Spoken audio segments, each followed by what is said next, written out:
So hello friends, this is Ram Soni. कल MPPSC 2024 के mains कल से स्टार्ट हो रहे हैं। तो आप सभी लोग को all the best and hope so कि आप लोग अच्छे तरीके से पेपर देंगे काम एंड कूल होके। नाउ एग्जामिनेशन चूंकि कल है, इसलिए आज हम लोग क्या सावधानियां बरत सकते हैं इसके बारे में हल्का सा डिस्कस करेंगे। पहली बात तो ये है कि जो चीज़ें आप लोगों ने पढ़ रखी है उसी के टॉपिक्स को या उसके जो मेन मेन कीवर्ड्स हैं उसको आप रिवाइज करें। अनावश्यक, चूंकि एग्जामिनेशन के पहले आमतौर पे ऐसे फीलिंग होती है कि हमने ये छूट रहा है, हमसे ये छूट रहा है, ये चीज़ें हमने नहीं किया है, वहाँ पे अनावश्यक आप जंप आउट ना करें। एग्जामिनेशन के पहले आपको सिर्फ वही टॉपिक आपको देखने हैं, वही कीवर्ड्स आपको रिवाइज करने हैं जिन चीज़ों को आपने कई बार पहले से देख रखी है। अनावश्यक यहाँ वहाँ जंप आउट बिल्कुल मत करिएगा, ये बहुत बड़ा डिजास्टर हो सकता है। अभी आपको ये देखना है कि जो चीज़ें आपको आती हैं उसको बेहतर तरीके से आप लिख लोगे तो उतने से आपके सिलेक्शन की पॉसिबिलिटी बढ़ जाएगी, है ना। तो आपको ये चीज़ें करनी है, पहली बात। सेकेंड चीज़ ये है कि एग्जामिनेशन के पहले हमेशा हम पैनिक मोड में होते हैं, हम लोग बेचैन हो जाते हैं कि हमने ये नहीं किया, हमने वो नहीं किया, ऐसा वैसा, ऐसा होगा तो वैसा होगा। देखो, कई बार लाइफ में बहुत हाई एक्सपेक्टेशन भी आपको बेचैन कर देती है, आपके अंदर एंजाइटी पैदा कर देती है। तो ये जो एटीट्यूड है कि जो होगा देखा जाएगा, ये एटीट्यूड थोड़ा सा रखो। और ये अनावश्यक मत सोचो कि क्या होगा क्या नहीं होगा। अनावश्यक अपने अंदर एंजाइटी पैदा मत करना। माइंड जितना कूल होगा, काम होगा, उतना बढ़िया आंसर आपके दिमाग से निकलेगा, उतना बढ़िया आंसर आप लिख पाओगे, उतना जल्दी आप कीवर्ड्स को रिकॉल कर पाओगे। तो एग्जामिनेशन के लिए सिर्फ इन्हीं चीज़ों की ज़रूरत है। तो मैं आप लोगों से यही कहना चाहता हूँ कि अनावश्यक एंजाइटी को अपने मन में हॉबी मत होने दीजिएगा। जब एंजाइटी लगे तो खुद से अपने आप से ही कहना है कि जो होगा देखा जाएगा, अच्छा ही होगा, है ना। This is a very important thing. ये लग सकता है लेकिन that plays a vital role. Third चीज़ है कि आमतौर पे हम लोग एग्जामिनेशन की तैयारी के दौरान अपने स्वास्थ्य का ध्यान नहीं रखते। आमतौर पर ये देखा गया है कि हम लोग प्रिपरेशन जोन में जाने के बाद में, तो प्रिपरेशन जोन में जब आप होते हैं तो उस वक्त आपको ये चीज़ें फीलिंग अंदर से आती हैं, तो आपको अनावश्यक इन चीज़ों के बारे में, बेसिकली क्या होता है, यदि आप बहुत ज़्यादा एंजियस होते हो तो आपकी हेल्थ में उसका असर पड़ता है।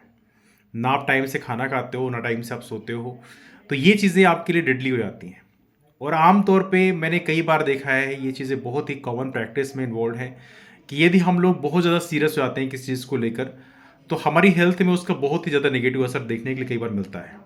मैं नहीं कह रहा हूँ सीरियस होना अच्छी बात नहीं है, सीरियस होना अच्छी बात है, लेकिन हेल्थ में उसका असर नहीं पड़ना चाहिए। इस चीज़ को आप प्रॉपर तरीके से इंश्योर करके रखें, बिकॉज कई बार ऐसा होता है कि जो आपका प्रिपरेशन है, जो आपने लेवल बनाया है, यदि आप उतना भी अपना प्रदर्शन कर देंगे तो उतने से आपके सिलेक्शन के ज़्यादा चांसेस हैं।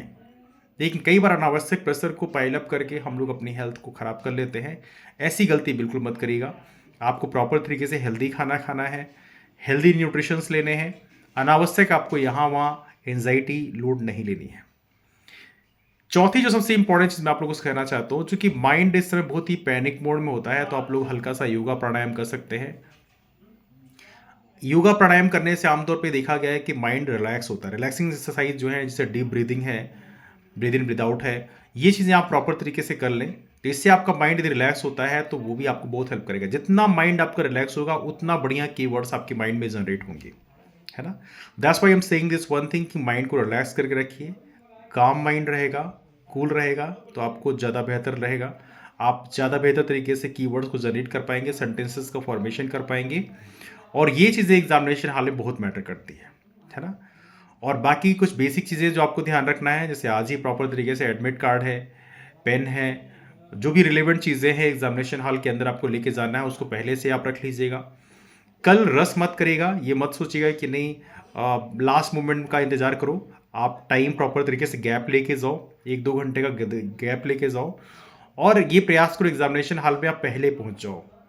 ये रस ना रहे रास्ते में कि नहीं नहीं मैं एग्जामिनेशन अब कैसे पहुंचूंगा। जो लास्ट मोमेंट में अक्सर मैंने देखा है कि ये चीज़ें दिक्कतें डालती हैं कि आप लास्ट मोमेंट का रस करते हैं, फिर एग्जामिनेशन हॉल में आप ऐसे तैसे करके पहुंचते हैं, और एग्जामिनेशन हॉल में यदि आपका 10 मिनट 15 मिनट भी खराब हो गया तो वो आपके लिए डिजास्टर पैदा कर सकता है। बिकॉज देखिए, आपके पास क्वेश्चन बहुत ज़्यादा होते हैं, लिखने का टाइम जो है लिमिटेड होता है, तो आपको ये प्रयास करना है कि पहले से एग्जामिनेशन हॉल में आप प्रॉपर तरीके से पहुंच जाइए, है ना।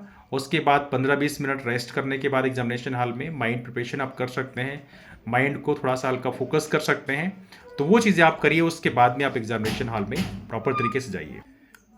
तो ये कुछ बेसिक चीज़ें हैं जो आपको एग्जामिनेशन के पहले ध्यान रखनी है। And at the last moment I want to say one more thing. कई सारे पेपर एमपीपीएससी में होते हैं। 4 जीएस के पेपर हैं, फिर आपका हिंदी का पेपर भी है, फिर एसए का पेपर, निबंध का पेपर भी है। तो 6 पेपर आपके होते हैं। तो इन केस एक पेपर थोड़ा गड़बड़ भी आता है तो उसमें दिक्कत, आपको पैनिक नहीं होना है। दूसरा तीसरा आप ठीक कर लेंगे तो वो चीज़ें रिकवर हो जाती हैं। तो किसी भी पॉइंट ऑफ टाइम में आपको अनावश्यक पैनिक नहीं होना है। आपके पास ह्यूज पॉसिबिलिटी है। बस ये है कि अपने अंदर विश्वास बनाए रखिए और अंत में इस चीज़ का विशेष ध्यान रखिएगा कि आपने क्या किया है, इसके लिए परेशान नहीं होना है। आने वाले कल में आप क्या कर सकते हैं, सिर्फ आप इसका ध्यान रखिए। और जो कर सकते हैं उसमें भी आपको बैलेंस होके काम करना है, पैनिक होके काम नहीं करना है, क्योंकि पैनिक होके बहुत सारी चीज़ें बिगड़ जाती हैं, है ना। तो wish you all the best for your MPPSC 2024 once again. 2024 के लिए आप सभी को एक बार फिर से ढेरों सारी शुभकामनाएं and all the best. Mind को काम रखिए, कूल रखिए और एग्जामिनेशन में अपीयर करिए। बहुत ज़्यादा लोड मत लीजिए। That's all for now. मुलाकात करते हैं फिर, तब तक के bye and take care. That's all, thank you.